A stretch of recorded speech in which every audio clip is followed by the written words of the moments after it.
Salut, c'est Trado. Voilà ma vidéo de mise à jour pour l'indice parisien. Alors, la séance de vendredi a été une séance assez terrible puisque après avoir enfoncé la M7 en séance et également la moyenne mobile à 20 séances, eh bien nous venons mourir en dessous de ces deux moyennes mobiles, ce qui n'est forcément pas très réjouissant, et on a dû notre salut qu'à une succession de deux supports, en l'occurrence le support à 3483 que j'avais signifié il y a quelques jours et qui correspondait en fait au début du gap. On est enfin venu reboucher, ce qui en tant que tel n'est pas une mauvaise chose, car maintenant on peut partir sur des bases saines. Regardez le gap de cotation entre le 7 et le 8 juillet.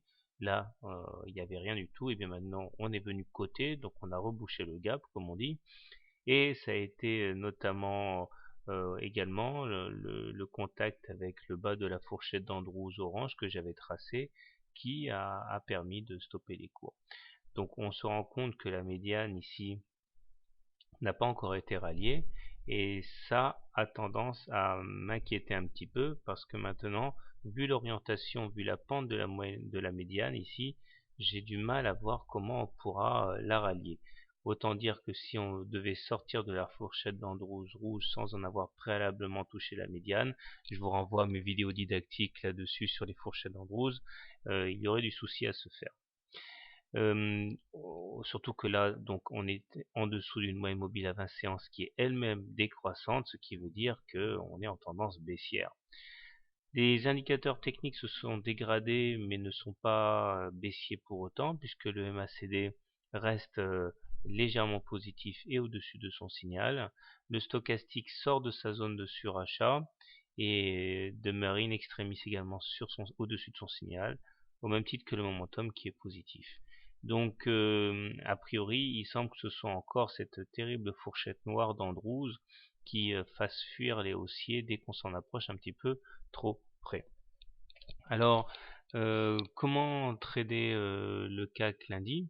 Eh bien, je pense que si vous êtes haussier sur le CAC, si vous voulez acheter le CAC, eh bien, on peut acheter sur les niveaux actuels en prenant soin quand même de mettre un stop loss en cas de clôture de séance en dessous des 3500.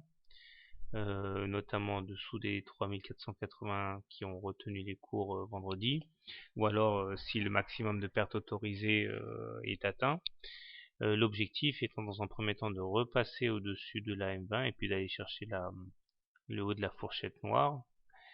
Si vous êtes plutôt baissier sur le CAC, j'imagine que le mieux que vous ayez à faire soit de shorter le contact ou le passage de la M20.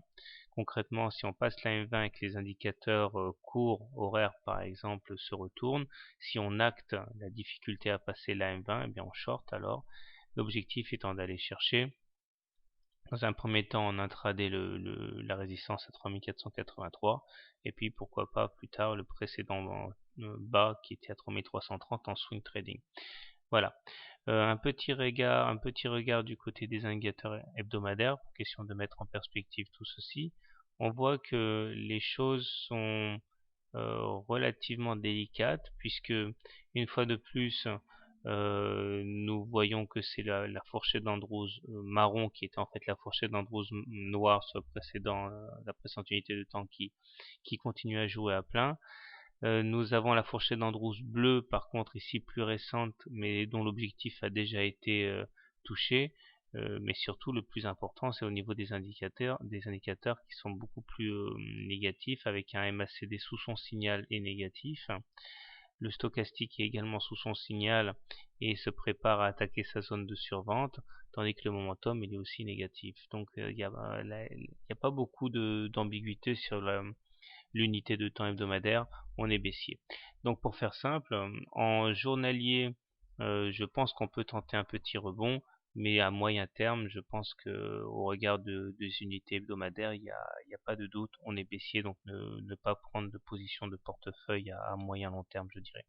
Voilà, bonne soirée, bon trade et à demain.